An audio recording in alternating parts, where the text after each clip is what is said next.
Hello everyone, and I welcome you all on Karya Glow. And Karya Glow is always happy to help you in your competitive exams. तो जैसा कि मैंने आपसे कहा था कि वोकेबलरी डेवलपमेंट का एक कोर्स आएगा, तो जो कि सब एग्ज़ाम्स के लिए अच्छा होगा, और उसमें हमने एक 8 मिनट का वीडियो भी देखा था सारी चीज़ों के बारे में। PRS मेथड को थोड़ा बहुत समझा था। आज हम अच्छे से PRS मेथड को समझेंगे, और साथ ही साथ आज एक रूट वर्ड जो है जिसे हम कारण कहते हैं वो वाला रूट वर्ड करेंगे। So let's get into the video. और हाँ, अगर आपको ये पर्टिकुलर वीडियो अच्छा लगता है तो आप इसे अपने दोस्तों के साथ अपने ग्रुप्स में शेयर कीजिए। सो चलते हैं अपनी वीडियो की तरफ। ऑल राइट, सो ये जो PRS मेथड होता है इसको हम क्या कहते हैं? Prefix, root word and suffix वाला मेथड। मोस्टली जो वोकैबुलरी डेवलपमेंट होता है ना, हमको जनरली लगता है कि आज 10 वर्ड याद कर लेते हैं, कल 10, जैसे मैंने आपको भी बताया कि कल 10 वर्ड याद कर लेते हैं, आज 10 वर्ड याद कर लेंगे तो हमारा जो काम है वो ईजिली हो जाएगा, हमें रोज़ 10 वर्ड याद हो जाएंगे, ऐसे करके हम लोग सोचते हैं। लेकिन वो बहुत ही गलत चीज़ है, क्योंकि जब भी आप वर्ड को रटते हैं इस तरीके से तो उसमें ना एसोसिएशन एक चीज़ होती है, एसोसिएशन बिल्ड नहीं हो पाता। तो एसोसिएशन बिल्ड करना बहुत ज़रूरी है। So to build that particular association we need to focus on this PRS method.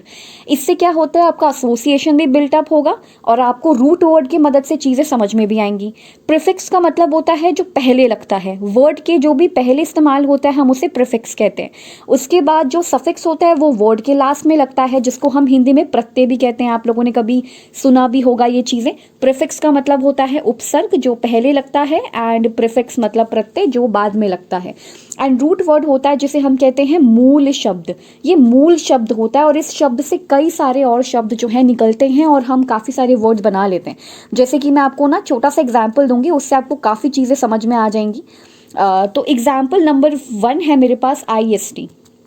IST का मतलब होता है doer, doer of the action. ठीक है, डूअर ऑफ द एक्शन। एक second, doer of the action, किसी भी एक्शन को करने वाला। सो डूअर ऑफ द एक्शन। किसी भी वर्ड के पीछे इस्ट लग जाए, यानी कि ये सफिक्स है, ये लास्ट में लग रहा है, आप ऐसे लिख सकते हो ये लास्ट में लग रहा है। प्री है यानी कि प्रीफिक्स है तो ये पहले लग रहा है, फर्स्ट पोजीशन पे लग रहा है, आप ऐसे इसको करके याद कर सकते हो। सो जैसे कि यहाँ पे ईस्ट, मैंने आपको ईस्ट के बारे में बताया, तो ईस्ट का मतलब होता है डूअर, ये लास्ट में लगता है। जैसे कि डेंटिस्ट, आपके टीथ के डेंट को ठीक करने वाला डेंटिस्ट। साइंस के अंदर कुछ करने वाला, उसके अंदर कुछ इनोवेशन करने वाला साइंटिस्ट हो जाएगा। तो ईस्ट मीन्स डूअर, यानी कि साइंस से रिलेटेड चीज़ कर रहा है तो फिर वो साइंटिस्ट कहलाएगा, डेंटिस्ट कहलाएगा। राइट, ऐसे करके बहुत सारे आपको वर्ड्स मिल जाएंगे। कुछ वर्ड्स आप भी अपने हिसाब से सोचो जिसमें पीछे की तरफ IST आ रहा होगा। अब ये तो सफिक्स की बात हो गई, ऐसे ही प्रीफिक्स की बात होती है कि जो वर्ड के पहले पोजीशन होता है, वर्ड के पहले लगता है। तो जैसे कि आपका है पोस्टमार्टम। पोस्टमार्टम आपने सुना होगा, पोस्ट वर्ड है वो पहले लगता है, जैसे पोस्ट वर्कआउट। ठीक है, अब प्री वर्कआउट, ये वर्कआउट मतलब ये पहले आ रहा है, ऐसा तो नहीं है वर्कआउट पोस्ट वर्कआउट प्री, ऐसे तो नहीं है। जो भी बहुत ज़्यादा जिम एंथुजियास्ट हैं उनको तो पता होगा प्री वर्कआउट क्या होता है, और ये पोस्ट वर्कआउट वगैरह ये सब कुछ ड्रिंक्स वगैरह भी होती है ना, प्री वर्कआउट से पहले लेने वाले कुछ चीज़ें होती हैं। तो पोस्ट एंड प्री जो है वो अगर किसी वर्ड से पहले पोजीशन हो रहा है तो वो प्रीफिक्स कहलाएगा, और कोई चीज़ कोई वर्ड लास्ट में पोजीशन हो रहा है, जैसे कि डेंट के लास्ट में पोजीशन होता है आपका IST, दैट मीन्स वो सफिक्स है। तो ये है प्रीफिक्स एंड सफिक्स। अब ऐसे ही करके हम लोग रूट वर्ड्स पे पहुंचेंगे। एक तरीके से IST भी एक तरह का रूट वर्ड है, लेकिन वो सफिक्स की तरह भी तो यूज हो रहा है। जैसे ISM है, ISM क्या होती है? ISM का वैसे मतलब होता है कोई भी आइडियोलॉजी। ये रूट वर्ड भी हो सकता है, एक रूट वर्ड भी है ISM इसका, क्योंकि एक खुद का मीनिंग है, इसका मीनिंग है। IST का मतलब होता है करने वाला, तो वो एक मीनिंग है, वो एक रूट वर्ड भी होगा। लेकिन वो क्योंकि वहाँ पे सफिक्स के तौर पे यूज हो रहा है, वर्ड के पीछे लग रहा है, तो वो सफिक्स के तौर पे यूज हो रहा है। सिमिलरली ISM हम किसी आइडियोलॉजी के पीछे देखते हैं, जैसे कि कैपिटलिज्म, ग्लोबलिज्म, सोशलिज्म, कम्युनिज्म। ठीक है, इस तरह की आइडियोलॉजी के हम लोग पीछे देखते हैं। और अगर आप लोग को ज़कीर खान या ज़ाकिर खान जो हैं उनके बारे में पता हो तो उनकी शायद आईडी वगैरह भी ज़कीरिज़म से है, यानी कि उनकी खुद की कुछ थॉट्स होंगे, उनकी खुद की कुछ फ़िलॉसफी होगी। अब ऐसा नहीं है कि वो किसी बुक में कोई बुक लिख रहे हैं या ऐसा कुछ, बट मैं आपको एक छोटा सा एग्जाम्पल दे रही हूँ कि बेसिकली ISM और IST किस तरीके से इस्तेमाल होते हैं। ये रूट वर्ड भी है और सफिक्स के तौर पर भी यूज़ हो रहे हैं, और ये प्रीफिक्स कैसे यूज़ होता है वो उसके हिसाब से भी सारी चीज़ें यहाँ पे हैं। पोस्ट और प्री भी आपका एक तरीके से रूट वर्ड ही है। ये इसका मतलब ही होता है कि बाद, यानी कि वर्कआउट के बाद, और प्री होता है वर्कआउट से पहले। तो इस तरीके से हम ना चीज़ों को ऐसे प्रीफिक्स, रूट वर्ड और सफिक्स के तरीके से पढ़ेंगे तो काफ़ी ज़्यादा अच्छे से समझ में आएगा आपको।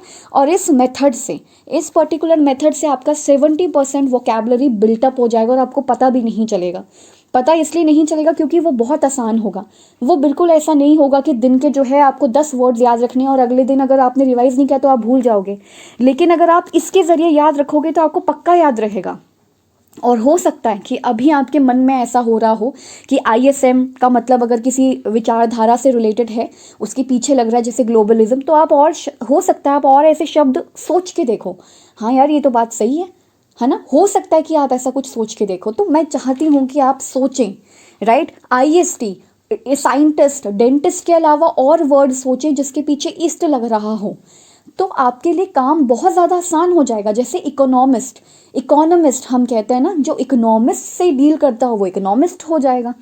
तो इस तरीके के शब्द आप ढूंढो, और ऐसे ही शब्द मैं लेकर आई हूँ आपके लिए, रूट वर्ड लेकर आई हूँ।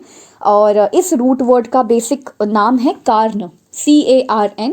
ये कार्न रूट वर्ड है और इसका मीनिंग मैंने जस्ट साइड में लिखा है, जिसका मतलब होता है बॉडी। और कॉर्प भी मैं लेकर आई हूँ, वो भी एक रूट वर्ड है और उसका भी मतलब होता है बॉडी। तो अब हम इस पर्टिकुलर वीडियो में कार्न शब्द से बनने वाले और भी बहुत सारे वर्ड्स हैं उनको देखेंगे और उनका क्या मतलब है वो समझने की कोशिश करेंगे। हालांकि उनका मतलब कहीं ना कहीं बॉडी से ही रिलेटेड होगा, तो वो हम समझने की कोशिश यहाँ पे करते हैं। ऑल राइट, सो जैसे कि हमने कार्न के बारे में अभी देखा कि जो कार्न रूट वर्ड है उसका मीनिंग होता है बॉडी, एंड कॉर्प का मतलब ही बॉडी ही होता है, यानी कि कहीं ना कहीं शरीर से रिलेटेड है। तो इससे रिलेटेड जितने भी वर्ड्स हैं वो हम पढ़ेंगे। रूट वर्ड की मदद से हम पूरे एक फुल लेंथ जो बहुत बड़ा एक वर्ड होता है उसको हम समझने की कोशिश करेंगे। तो सबसे पहले कार्न रूट वर्ड से रिलेटेड एक वर्ड है मेरे पास जो कि है कार्निवोर। ये हम 6th क्लास से साइंस से ही पढ़ते हुए आ रहे हैं कि जो आपका कार्निवोर होता है ये वो जानवर होता है या ये वो होता है जो मांस खाता है, यानी कि जो फ्लैश है, जो बॉडी का फ्लैश होता है ये वो खाता है, मांस खाता है, तो उसे मांसाहारी कहा जाता है। तो कार्निवोर का मतलब होता है जो ईट करे फ्लैश को, यानी कि फ्लैश को खाए, मीन्स मांस को खाए। तो यहाँ पर हम समझेंगे कैसे कि ये जो मतलब ये तो हमको पता ही है कि कार्निवोर जो होता है वो मांस खाता है, लेकिन ये हमें पता कैसे चला? हमें इसलिए पता चला क्योंकि कार्न का मतलब ही होता है बॉडी एंड वोर का मतलब होता है ईटिंग। तो VOR, वोर का मतलब ईटिंग से होता है, यानी कि खाना, किसी भी चीज़ को खाना। जैसे कि आपका ओमनीवोर होता है, हर्बीवोर होता है, तो जो हर्ब्स को खाए, क्योंकि हर्ब्स मतलब जो जितने भी आपकी ये पत्ती वत्तियाँ जो भी ऐसे होते हैं उसको हम हर्ब्स कहते हैं। तो हर्ब एक तरीके का रूट वर्ड है, राइट। तो हर्बीवोर्स यानी कि जो हर्ब्स को खाए वो हर्बीवोर है, यानी कि वोर का मतलब खाना। तो इसलिए कार्निवोर यानी कि बॉडी को खाने वाला। तो इसलिए इस पूरे रूट वर्ड से हमें समझ में आया कि इसका मतलब होता है जो बॉडी को खाए, और जो बॉडी को खाए मीन्स व्हाट, कि जो मांस खाए, यानी कि जो फ्लैश को ईट करे। तो यही शक्ति होती है, यही पावर होती है किसकी? रूट वर्ड की, क्योंकि रूट वर्ड की मदद से हम एक बहुत बड़े वर्ड को भी अच्छे से समझ सकते हैं। नाउ कार्निवल, कार्निवल आप लोगों ने सुना होगा। कार्निवल जो है वो होता रहता है अलग अलग जगहों पे, लाइक रियो डी जनेरियो में बहुत ज़्यादा कार्निवल्स होते हैं। जैसे कि ये कुछ फ़ोटोज़ हैं, ये कार्निवल्स होते हैं, राइट। तो ये जो कार्निवल्स हैं इसके अंदर बहुत सारी फिजिकल बॉडी प्रेजेंट होती है। फिजिकल बॉडी का ऐसे नहीं है कि सचमुच में कोई बॉडी, नॉर्मल बॉडी प्रेजेंट है, मतलब जान भी होती है उस बॉडी में।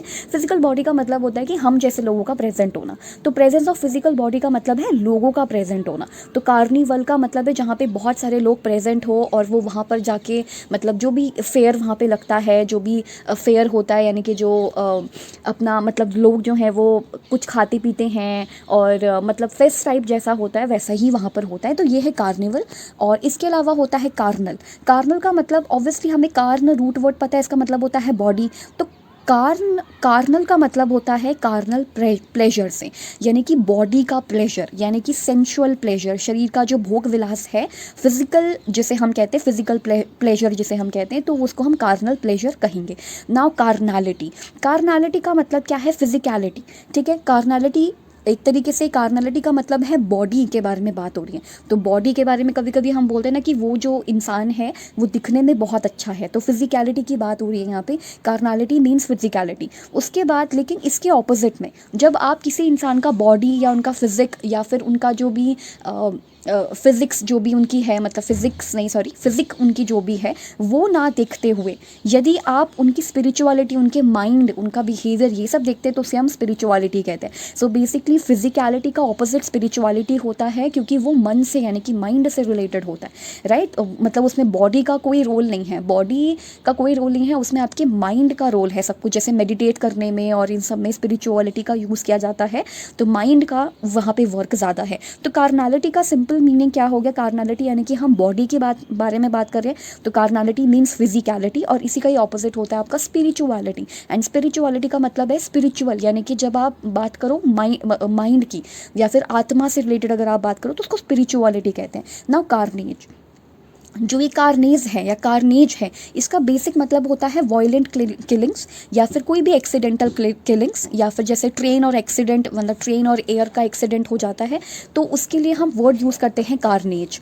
तो ये जो कार्नेज या कार्नेज रूट वर्ड है, ये वॉयलेंट किलिंग्स के लिए यूज़ होता है। एंड कार्न का मतलब यहाँ पर ऑलरेडी हमको पता है कि इसका मतलब बॉडी से रिलेटेड होता है, राइट। तो ये चीज़ जो है वो कार्न रूट वर्ड से रिलेटेड थी। अब आता है इनकारनेशन, जिसे हम एवेटार, एक मूवी भी आई थी एवेटार, या फिर अवतार भी आप हिंदी में कह सकते हो, कि जब आप अवतार लेते हो एक बॉडी से, मतलब जब आप अवतार लेते हो, इनकारनेट होते हो, तो उसको हम अवतार कहते हैं। उसके बाद री इनकारनेशन का मतलब है पुनर्जन्म, राइट। पुनर्जन्म का सिंपल मीनिंग क्या होता है?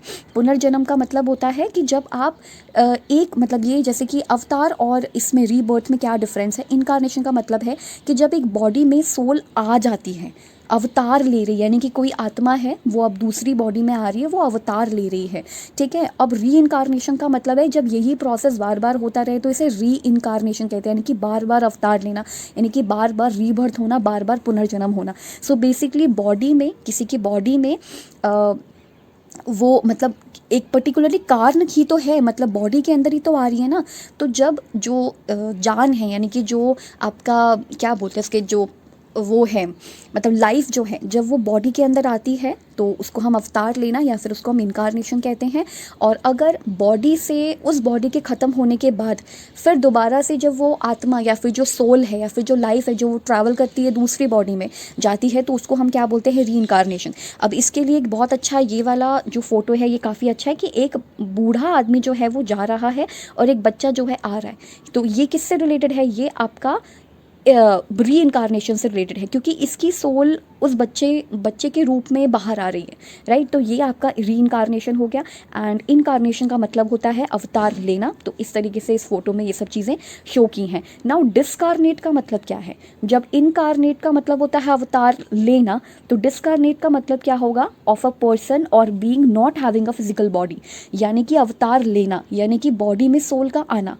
और एक होता है जब बॉडी से जब सोल जो है वो चली जाती है, not having a physical body. अब उस सोल की कोई फिजिकल बॉडी नहीं है, पहले तो वो एक फिजिकल बॉडी में थी ना, लेकिन अब तो वो फिजिकल बॉडी से निकल चुकी है।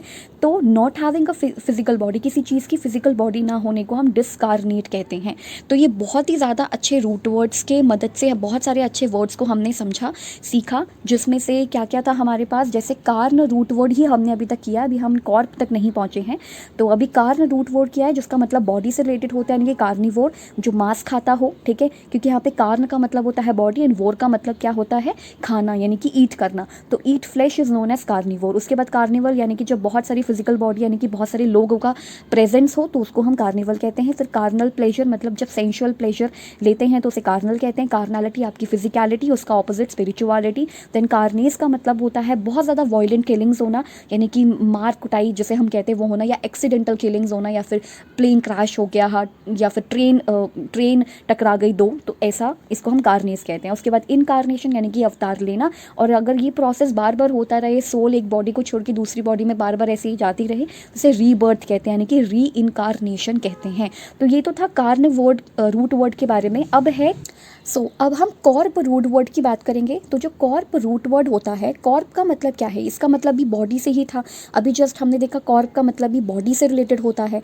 तो अब यहाँ पर कुछ वर्ड्स है, जैसे कि कॉर्प्स, कॉर्प्स का मतलब है डेड बॉडी, राइट। तो कॉर्प्स का मतलब है, कॉर्प भी मतलब बॉडी ही होता है, तो कॉर्प्स का मतलब यहाँ पे डेड बॉडी हो जाएगा। उसके बाद होता है CORPS, कॉर्प्स, यानी कि a part of an army with special duties, यानी कि कुछ आर्मी के कुछ ऐसी टुकड़ी या फिर आर्मी का कुछ ऐसा पार्ट या आर्मी के कुछ ऐसे लोग जो जिनकी स्पेशल ड्यूटी होती हो, उसे कॉर्प्स कहते हैं। अगर आपको ये रूट वर्ड याद करने में या फिर ये वर्ड याद करने में परेशानी होती है तो आप इसको एसोसिएट कर लो। कैसे एसोसिएट करोगे, जैसे आपको याद होगा कि अभी कोई एक सीरीज़ आई थी ना स्पेशल ऑप्स करके। तो स्पेशल ऑप्स जो होते थे उसके अंदर जो ऑफिसर्स होते थे जिनको चुना गया था, वो अलग अलग एरियाज़ में स्पेशलाइज थे, मतलब वो अलग अलग एरियाज़ में स्पेशलाइज थे, मतलब उनकी अलग अलग ड्यूटीज़ थी। कोई कहीं था तो कोई कहीं था, कोई मेल था तो कोई फीमेल था, राइट। तो आप इसको ऐसे याद कर सकते हो, जैसे उसमें OPS ऑप्स आता है, स्पेशल ऑप्स करके आता है, तो आप इसको कॉर्प्स के फॉर्म में भी याद कर सकते हो कि एक ऐसी आर्मी, मतलब ज़रूरी नहीं कि इनकी जो आर्मी हो उसमें यूनिफॉर्म हो, राइट। ये तो मैंने ऐसे ही आपको दिखा दिया है कि इन लोगों की स्पेशल ड्यूटीज़ थी, मतलब आप इसको एसोसिएट करके याद रख सकते हो। तो एक पार्ट है आर्मी का जिनके पास स्पेशल ड्यूटीज़ हो। सिमिलरली जो स्पेशल ऑप्स वाला जो भी आपका एक सीरीज़ था उसके अंदर भी ऐसी चीज़ थी कि उनकी स्पेशल ड्यूटीज़ होती है। तो अगर आपको याद करना है तो आप ऐसे याद कर सकते हो, अदरवाइज़ अगर आपको याद हो गया है तो इसमें तो और भी अच्छी बात है। नाउ कोऑपरेशन, कॉर्पोरेशन का मतलब क्या है, हम कभी कभी बोलते हैं ना कि आप अरे कॉपरेट कर लो, म्यूचुअल अंडरस्टैंडिंग से कॉपरेट कर लो, आपस में सहयोग कर लो, राइट। तो उसी को कहते हैं कॉपरेशन। लेकिन ये कॉर्पोरेशन किसके बीच में होता है, किसी न किसी बॉडी या पर्सन या ऑर्गेनाइजेशन के बीच तो होता होगा। अगर ऑर्गेनाइजेशन के बीच भी हो रहा है तो उसकी भी कोई बॉडी होती होगी, बॉडी इन द सेंस कि उसमें भी कुछ लोग काम करते होंगे।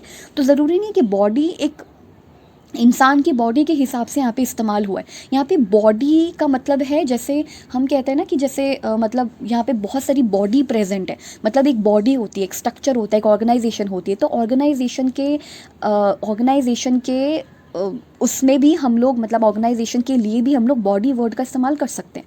तो यहाँ लिखा है corporation is the process of groups of organisms working और acting together for common mutual और some underlying benefit as oppose to working in competition for selfish benefit. So basically corporation का मतलब होता है जिसमें हम म्यूचुअली दोनों को इस चीज़ की ज़रूरत है, इसलिए हम आपस में कॉपरेट कर लेते हैं और इसी को हम कॉपरेशन कहते हैं। तो कॉपरेशन बेसिकली दो बॉडीज़ के बीच में ही होता होगा ना, बॉडी के बीच में ही होता होगा, तो इसलिए यहाँ पे बॉडी वर्ड का इस्तेमाल कर लिया गया है, राइट। तो कॉपरेशन मीन्स यहाँ पे का उसी से है, बॉडी से ही है ना। कॉपरेट सेक्टर बोला जाता है ना कि कॉपरेट सेक्टर होता है एक, हाँ, तो उसी के अंदर वही चीज़ है यहाँ पे कि जैसे यहाँ पे लिखा है ऑफ और shared by all the members of a group और ऑर्गेनाइजेशन।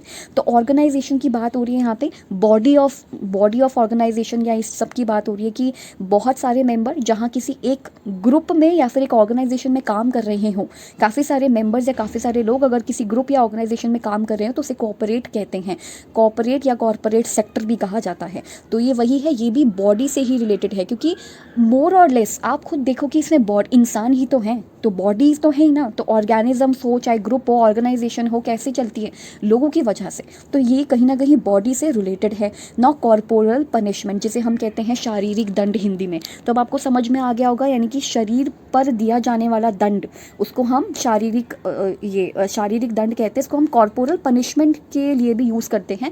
बेसिकली कॉर्पोरल पनिशमेंट के लिए अब मना कर दिया गया है काफ़ी सारे स्कूल्स में, क्योंकि जो ये शारीरिक दंड है, जैसे मतलब आप इसको ऐसे याद कर सकते हो कि बच्चों के दिमाग पर इस चीज़ का बहुत असर पड़ता है। मतलब अगर उनके बॉडी पर कुछ भी हो रहा है तो इसका असर उनके माइंड, उनके ब्रेन, उनके दिमाग पर पड़ेगा। तो इसलिए कॉर्पोरल पनिशमेंट को अब बैन कर दिया गया है। अब जो टीचर्स हैं वो बच्चों को मार नहीं सकते। तो इस तरीके से कॉर्पोरल पनिशमेंट के थ्रू आप कॉर्पोरल वर्ड को याद कर सकते हो कि इसका मतलब बॉडी से होता है, और बॉडी पर किसी भी तरह का दंड ना देना या मारना, या फिर ना तो मारना ना ही पीटना, इसी को हम कॉर्पोरल कहेंगे। तो ये बॉडी से रिलेटेड है ना। कॉर्पोरियल का मतलब होता है बॉडीली, यानी कि डिवॉइड ऑफ स्पिरिट, मतलब आत्मा का वास न होना। तो आत्मा का वास ना होना, इसका मतलब कॉर्पोरियल होता है, राइट। तो आपको ऐसे वर्ड्स जो है याद करने पड़ेंगे, जैसे कि ये कॉर्प्स है तो ये डेड बॉडी होती है। कॉर्प्स का मतलब है, आपको ध्यान से रखना है, यहाँ पे ई वर्ड यूज़ किया हुआ है, लास्ट में ई लगा हुआ है और यहाँ पे ई नहीं लगा हुआ है। तो जहाँ ई नहीं लगा हुआ उसका मतलब है वो वाले आर्मी के लोग जिनके कुछ स्पेशल ड्यूटीज़ होती हो। कॉरपोरेशन हम बचपन से पढ़ते आ रहे हैं इस वर्ड को। कॉरपोरेट सेक्टर का भी मतलब हमको पता ही है। कॉर्पोरल पनिशमेंट आज हमने देख ली कि इस तरह की जो पनिशमेंट है वो आपको बच्चों को नहीं देनी है कि अगर वो किसी वजह से लेट हो गया है तो आप उसको स्कूल के क्लास के बाहर खड़ा कर दो, ऐसे आपने नहीं करना है। नाउ कॉर्पोरल, ये आपका पनिशमेंट से रिलेटेड है। कॉर्पोरियल मतलब आत्मा जिसमें ना होना, यानी कि बॉडी के अंदर से सोल निकल जाना, राइट। तो इसी को हम कह सकते हैं आत्मा का वास ना होना, devoid of spirit. Now corpuscles क्या होता है, आरबीसी एंड डब्ल्यूबीसी। तो देखो अगर आप साइंस को फॉलो करते हो या अगर आप साइंस पढ़ते हो या आपने कभी पढ़ी है तो आपको याद होगा कि डब्ल्यूबीसीज और वाइट ब्लड सेल्स होते थे एंड आरबीसी होती है। हम दोनों को ना सेल्स कहते थे, आरबीसी डब्ल्यूबीसी मतलब वाइट ब्लड सेल्स हो गया, रेड ब्लड सेल्स ऐसे कहते थे। बट आरबीसी के अंदर जो सी है वो स्टैंड करता है कॉर्पसेल से, इसलिए मैंने यहाँ पे आरबीसी लिख दिया। तो कॉर्पसेल का मतलब यहाँ पर एक तरीके से बॉडी से ही है, लेकिन आरबीसी में कॉर्पसेल एंड डब्ल्यूबीसी में सेल वर्ड का इस्तेमाल हो रहा है इसलिए क्योंकि एक में न्यूक्लियस प्रेजेंट होता है और एक में नहीं होता। तो आरबीसी के अंदर जो है वो नहीं होता है, तो इसलिए यहाँ पे कॉर्पसेल का इस्तेमाल किया हुआ है क्योंकि इसका काम एक फिक्स्ड पोजीशन में रहना है। इसका काम सिर्फ ऑक्सीजन को कैरी करके बॉडी को देना है, जबकि सेल एक लिविंग चीज़ है, राइट। उसकी बॉडी है, उसका न्यूक्लियस है, उसका सब कुछ है। तो वाइट ब्लड सेल्स को क्योंकि लड़ना होता है, जो भी इरिटेंट आ जाते हैं हमारी बॉडी में उससे लड़ना होता है। डिजीज़ जो भी हो रहे होते हैं, वायरसेस जो भी आते हैं उनसे लड़ने का काम उनका होता है, तो वो ज़्यादा एक्टिव होगा। तो कॉर्पसेल्स जो है वो ज़्यादा एक्टिव ना हो, यानी कि ये भी बॉडी से रिलेटेड है जो कि फिक्स्ड है। नाउ कॉर्पुलेंट का मतलब है वन हु इज़ ओबीस, तो यानी कि जो थोड़ा सा हेल्दी कुछ ज़्यादा हो उसे हम कहेंगे वन हु इज़ ओबीस, यानी कि कॉर्पुलेंट कहेंगे। तो वन हु इज़ ओबीस, ठीक है। तो ये हो गया आपका किससे रिलेटेड होगा ये वर्ड्स, ये हो गए हमारे कॉर्प से रिलेटेड वर्ड्स हो गया और कार्न से रिलेटेड वर्ड्स हो गया, और दोनों का मतलब बॉडी ही है। अब हम कुछ और वर्ड्स को देखेंगे। हाँ, तो सबसे पहली चीज़ आपका ओके, मैंने एक चीज़ यहाँ पे गलत लिख दी है, वो मैं यहाँ पे ठीक कर देती हूँ सबसे पहले। तो ऑल राइट, तो मैंने ना कार्डियो में यहाँ पे हीट लिख दिया था, तो मुझे हीट नहीं लिखना था, उसका मतलब हार्ट से रिलेटेड होता है। तो कार्डियो एक तरीके से कार्डियो भी ना रूट वर्ड है हार्ट के लिए, मतलब जब हम हार्ट की बात करते हैं तो उसके लिए रूट वर्ड कार्डियो है, तो इसलिए हम कहते हैं ना कार्डियक अरेस्ट आ गया उनको, यानी कि हार्ट से रिलेटेड कोई प्रॉब्लम होगी तो sudden unexpected loss of heart function, यानी कि जब हार्ट का फंक्शन रुक जाए, ब्रीदिंग एंड कॉन्शियसनेस जो है वो ना रहे, अनकॉन्शियस आप हो जाओ इस तरीके का, तो उसको आप क्या कहोगे, कार्डियक अरेस्ट ऐसे हो जाता है। कार्डियोलॉजी का मतलब क्या है, cardiology is a branch of medicine that deals with the disorder of heart, जो हार्ट के डिसऑर्डर्स के लिए वर्क करता है, as well as some parts of the circulatory system, जो भी आपका सर्कुलेटरी सिस्टम होता है उसमें उसके डिसऑर्डर्स को देखता है, तो उसे कार्डियोलॉजी कहते हैं। Similarly cardia and cardiovascular diseases, तो ये जितने भी है ना ये सब कुछ हार्ट से रिलेटेड है। तो अगली बार अगर कार्डियो वर्ड आप देखो तो इसका मतलब हार्ट से रिलेटेड होता है, राइट। तभी आपको वर्कआउट के लिए भी तो कहा जाता है ना कि आप वर्कआउट करो, ज़्यादा पंप करेगा, ऑक्सीजन हर जगह पे जाएगा, ब्लड का सर्कुलेशन ज़्यादा बढ़ेगा, तो ये सब कार्डियो करने के लिए कहते हैं। तो कार्डियो एक तरह का वर्कआउट भी होता है, और ये कार्डियोवास्कुलर डिजीजेस या कार्डियक अरेस्ट ऐसा कुछ दिखता है, राइट, जिसमें इसके आसपास जो है वो थोड़ा बहुत पेन होने लगता है, मतलब हार्ट में पेन नहीं होता, उसके आसपास पेन होने लगता है और हार्ट जो है वो वर्क करना या काम करना बंद कर देता है, राइट। नाउ हाँ, तो एक लास्ट यही चीज़ है, यही हमने पढ़ा था, कॉर्प मतलब बॉडी। इसको आप कैसे याद रख सकते हो, आपके पास बहुत सारे नाम है, जैसे कॉर्पोरल, कॉर्पोरेट, कॉर्प्स, और ये कार्नेलियन के बारे में हम पढ़ेंगे। ये एक तरह का एक बहुत ही ब्यूटीफुल रेड स्टोन होता है, उसके बारे में भी हम लोग बात करेंगे। एंड कार्नल मतलब फ्लैश हो गया, कार्निवोर और रीइनकार्नेट, ये सारे वर्ड्स हमने देख लिए। नाउ सेरिब्रो, तो जब भी अगर आपको कभी भी सेरिब्रल, क्रेनियोलॉजी, क्रेनियल नर्व्स या ऐसा कुछ दिखाई दे तो it is related to skull, ये स्कल से रिलेटेड है या ब्रेन से रिलेटेड है। जैसे सेरिब्रो एंड सेरिब्रल ये आपका ब्रेन से रिलेटेड है, लेकिन क्रेनियो एक तरह का रूट वर्ड है जो कि स्कल के लिए यूज़ होता है, यानी कि खोपड़ी के लिए यूज़ होता है। तो जैसे क्रेनियोलॉजी हो गया, राइट, एंड क्रेनियल नर्व्स हो गया, यानी कि आपके स्कल से निकलने वाले जो नर्व्स है उसको क्रेनियल नर्व्स कहेंगे। तो ये सारे के सारे रूट वर्ड्स थे। तो ये वाला टॉपिक आज खत्म हो गया और हमने बहुत अच्छे से रूट वर्ड्स को पढ़ लिया है। कार्न हमने पढ़ा, कॉर्प हमने पढ़ा, उसके बाद जो आपका सेरिबेरल है, सेरिब्रम है, मतलब ये जो सेरिब्रो या सेरिबेरल होता है उसके बारे में हमने पढ़ा। क्रेनियो यानी कि क्रेनियोलॉजी के बारे में हमने पढ़ा, या मतलब क्रेनियो के बारे में पढ़ा कि इसका जो रूट वर्ड का मीनिंग होता है वो स्कल होता है। तो ऐसे करके हम बहुत सारे रूट वर्ड लाएंगे एंड नेक्स्ट क्लास में हो सकता है आपको VOR से रिलेटेड रूट वर्ड ज़रूर मिले, क्योंकि VOR का मतलब होता है खाना। तो इसके बाद हम वही करते हैं, पहले हमने बॉडी से रिलेटेड पढ़ लिए, तो अब हम दूसरा रूट वर्ड भी पढ़ सकते हैं जिसको हम VOR कहते हैं, यानी कि वोर, यानी कि खाना, ईट करना। तो ऐसे बहुत सारे हमारे पास नंबरस रूट वर्ड्स हैं। कुछ आप भी अगर सेलेक्ट करना चाहते हो, कुछ आप भी चाहते हो कि आप भी ढूंढो, या आप भी चाहते हो कि आपको भी रूट वर्ड्स के बारे में पता चले, तो आप सबसे पहले किस से शुरुआत करोगे? तो जैसे मैं कहूँगी कि आप सबसे पहले किस से शुरुआत करो, ईस्ट से शुरुआत करो, ISM से शुरुआत कर लो, ईस्ट से शुरुआत करो जिसका मतलब होता है डूअर ऑफ द एक्शन, जिसमें मैंने आपको डेंटिस्ट और साइंटिस्ट और इकोनॉमिस्ट और इन सब के बारे में आपको बताया था, एग्रीकल्चरलिस्ट, है ना। तो इन सब के बारे में आपको जैसे कि आपको बताया हुआ है। और ISM मतलब किसी आइडियोलॉजी के साथ लगेगा, तो आप और भी अपने हिसाब से रूट वर्ड्स देख सकते हो। बाकी आप कार्न रूट वर्ड से, और अगर रूट वर्ड आपको मिलते हैं तो आप उनको क्या बोलते हैं, उनको देखने की कोशिश करो। कान रूट वर्ड से लेकर आओ, और भी जितने भी रूट वर्ड्स हैं।